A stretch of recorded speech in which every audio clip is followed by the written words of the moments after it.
The rain was coming down in violent sheets the night Michael almost didn't stop. He was exhausted, still wearing the same work clothes he'd put on at 5 a.m., and his 9-year-old daughter, Lily, was asleep in the back seat of their old car. All he wanted was to get home and collapse. But then he saw it. A sleek black car pulled halfway onto the sidewalk. A woman, drenched, stumbling, trying to stand.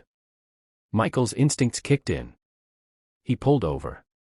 The woman lifted her face toward him, mascara running, eyes unfocused but full of pain he immediately recognized, the kind of pain that came from carrying too much, too alone. "Are you hurt?" Michael asked. She shook her head, though she could barely stay upright. I can't drive. Please don't call anyone. I'll be fine." But she clearly wasn't. Michael guided her into the car. She smelled of expensive perfume mixed with the sharpness of alcohol. He didn't know her name, but he saw the resignation in her posture, like someone who had no one to call. Lily woke up, rubbed her eyes, and whispered, "Dad, is she okay?" Michael nodded. "She will be." It wasn't until they reached Michael's small wooden house on the outskirts of town that the woman finally whispered, almost embarrassed, "I'm Evelyn." Only the next morning would he learn the rest.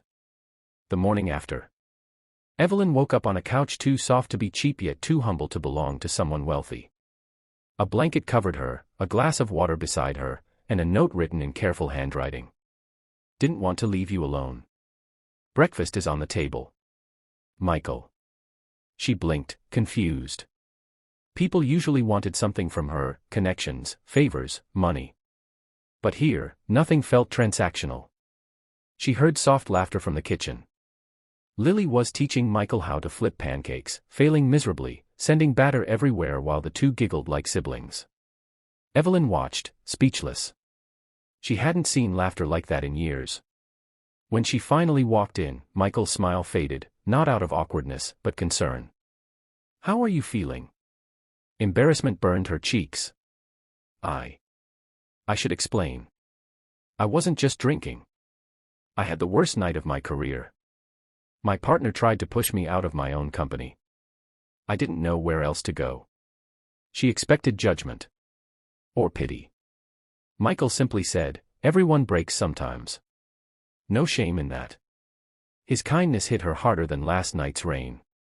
The challenges they faced. 1. Evelyn's crumbling career. Evelyn was a CEO on paper, but in reality, her board was ready to replace her. One mistake, one vulnerable night like this, and she would be a headline. Michael had no idea who she was, not until he turned on the morning news. Her picture was everywhere. But he didn't bring it up.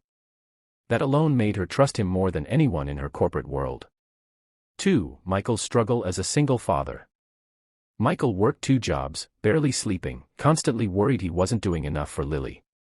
Her mother had walked out years ago. Evelyn saw the strain in the fraying seams of his clothes, the patched-up furniture, the carefully budgeted groceries in the pantry. And she saw the quiet strength in how he never complained. 3. Their worlds colliding. Evelyn tried to keep her distance. The media would twist everything. Her rivals would use it against her. Michael's simple life could be ruined if he got dragged into her corporate storm. But fate kept pulling them back together. The turning point. A week later, Evelyn asked Michael if he could help with a charity event for children of low-income families. She said she needed someone reliable. But the truth was, she wanted to see him again. The event was chaotic, but Lily connected instantly with Evelyn, who showed a warmth she rarely revealed to anyone. While they were cleaning up, Evelyn's business partner stormed in, accusing her of avoiding the company crisis.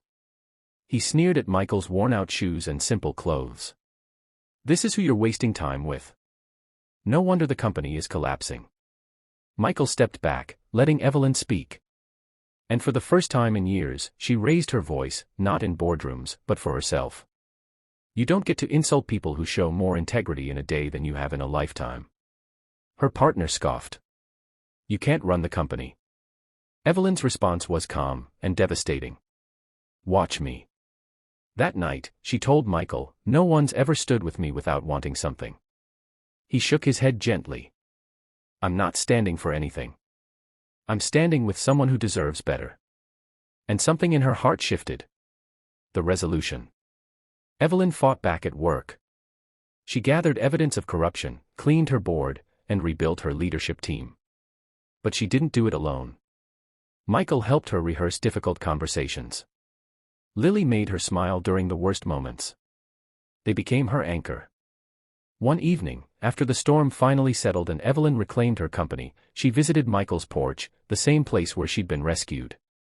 She sat beside him on the old wooden swing and said, "I've spent years building a company, chasing success, and losing myself in the process. But the night you stopped your car changed everything. You didn't just save me. You reminded me what it means to be human." Michael looked at her, quiet as always. "What do you want now?" he asked softly. Evelyn took a breath. "For once, something that isn't about business. Something real."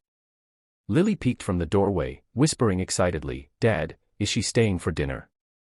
Evelyn laughed, a real, unrestrained laugh. "If I'm invited," she said. Michael smiled. "You always are." Final message, the inspiring note. Life doesn't always change with big decisions or grand plans. Sometimes, it changes in a single moment. A stopped car, a quiet act of kindness, the courage to care. Michael rescued someone who seemed powerful. Evelyn found strength in someone the world never noticed. And together, they discovered that the most meaningful connections happen between people who see each other not for what they have, but for who they are. If you'd like, I can also create